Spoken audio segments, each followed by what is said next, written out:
बिहार चुनाव को लेकर बड़ी खबर आपको बता दें, लोक जनशक्ति पार्टी रामविलास के ओर से संभावित सूची उम्मीदवारों की जारी कर दी गई है। इसमें किनका नाम है बताएंगे आपको। मेरे साथ मौजूद है मेरे सहयोगी हर्ष जी। सर, कौन कौन है इस सूची के अंदर और कितनी मजबूती से वो खड़े हैं? देखिए, अगर बात करें हम चिराग पासवान की, तो चिराग पासवान को लेकर जो पहले खबरें आ रही थी कि कहीं ना कहीं एनडीए में सब कुछ सेट नहीं हो पा रहा है, लेकिन एनडीए में सब कुछ सेट हुआ और 29 सीटें चिराग पासवान को मिली। अब अगर बात करें 4 ऐसे लोगों की, तो 4 को तो सिंबल मिल चुका है, नाम फाइनल हो चुके हैं, लेकिन संभावित लिस्ट हमारे पास है 29 से 29 कौन से उम्मीदवार हो सकते हैं जिसे चिराग पासवान मैदान में उतारने जा रहे हैं। एक एक करके हम नाम बताते हैं। सबसे पहले सिंबल वाले प्रत्याशियों के नाम बताएंगे और उसके बाद बताएंगे कि इनकी दावेदारी क्यों पक्की हो सकती है इनकी सीट से।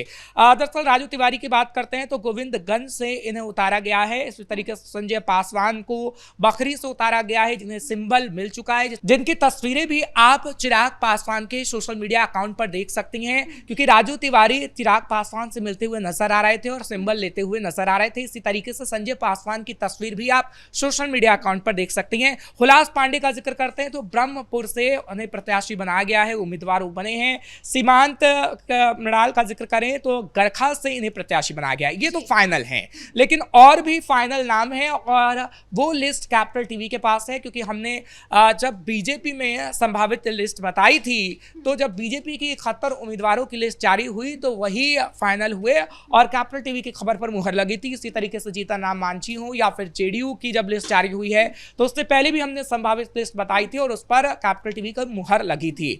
अब संभावित लिस्ट हम अपने दर्शकों को चिराग पासवान की बता रहे हैं जो प्रत्याशी उतारे रहे हैं। कुछ अहम नाम है। देखिए, महुआ की अगर बात करते हैं तो सबसे पहले संजय सिंह का नाम सामने आता है, क्योंकि महुआ वही सीट है जहां से तेज प्रताप यादव ने पहले ही ऐलान कर दिया था कि मैं वहां से लड़ूंगा, लेकिन वो वहां से भाग निकले हैं और मोहिउद्दीन नगर से वो चुनाव लड़ना चाहते हैं। हालांकि तेज प्रताप यादव की हम थोड़ी देर में इस बात जरूर करेंगे कि आखिर क्यों उन्होंने मोहिउद्दीन नगर को चुना और महुआ सीट से वो आखिर क्यों भागे हैं। लेकिन सबसे पहले संभावित लिस्ट अपने दर्शकों को बता देते हैं जो आई है। ओबरा से अगर बात करें प्रकाश चंद की, तो ये भी मजबूत दावेदारी वहां पर रखते हैं और इसलिए ओबरा से चिराग पासवान ने प्रकाश चंद को उतारा है। मखदूमपुर भी काफी अहम सीट है, रानी कुमारी को यहां से उतारा गया है। हालांकि रानी कुमारी की तस्वीरें पहले भी सामने आ रही थी और ये कहा जा रहा था कि इन्हें ही टिकट मिलेगी, क्योंकि ये जमीनी स्तर पर काफी काम करती है और चिराग पासवान इनसे काफी प्रभावित हैं, इसलिए रानी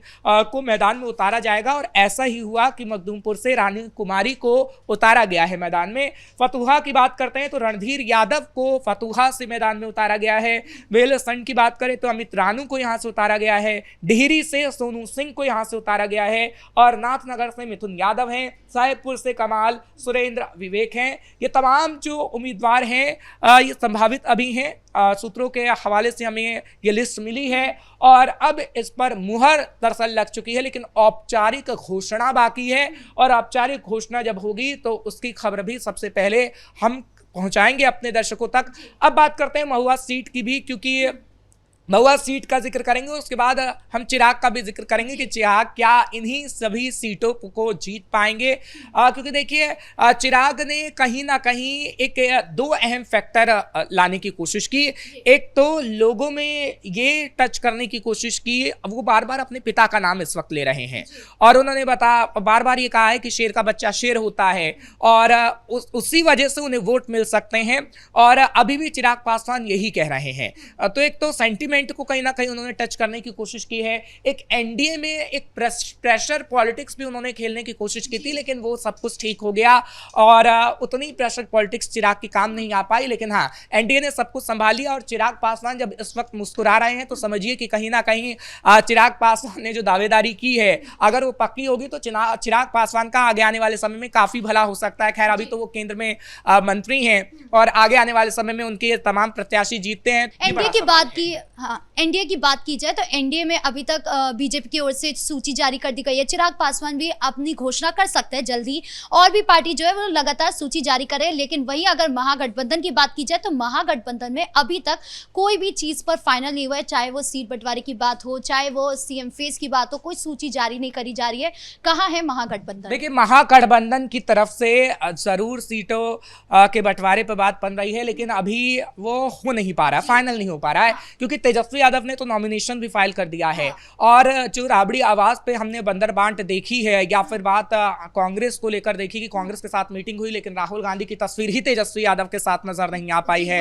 हाँ, और आगे आने वाले समय में अगर ऐसी तस्वीर एक हफ्ते तक दिखी तो आप ये मान कर चलिए कि कोई महागठबंधन नहीं है, क्योंकि कांग्रेस ज्यादा से ज्यादा सीटें मांग रही है और तेजस्वी देने को तैयार नहीं है। तेजस्वी ये मानकर बैठ गए हैं कि वही सीएम बन गए हैं अभी से। और आपकी चलिए, आप कॉन्फिडेंस में तो रहें तो अच्छी बात है, लेकिन कहते हैं ना कि ओवर कॉन्फिडेंस आपको नहीं होना चाहिए। वो शायद लालू प्रसाद यादव को तेजस्वी को सिखाना चाहिए था। लालू प्रसाद यादव कॉन्फिडेंस में रहते थे तो हमने देखा था कि हाँ, वो सरकार भी कभी वो बना पाते थे, लेकिन तेजस्वी तो ओवर कॉन्फिडेंस हो गए हैं। ओवर कॉन्फिडेंस में बार बार कभी वो कह देते हैं कि तेजस्वी की सरकार आएगी तो, और अभी वो खुद को सीएम मानकर बैठे हैं।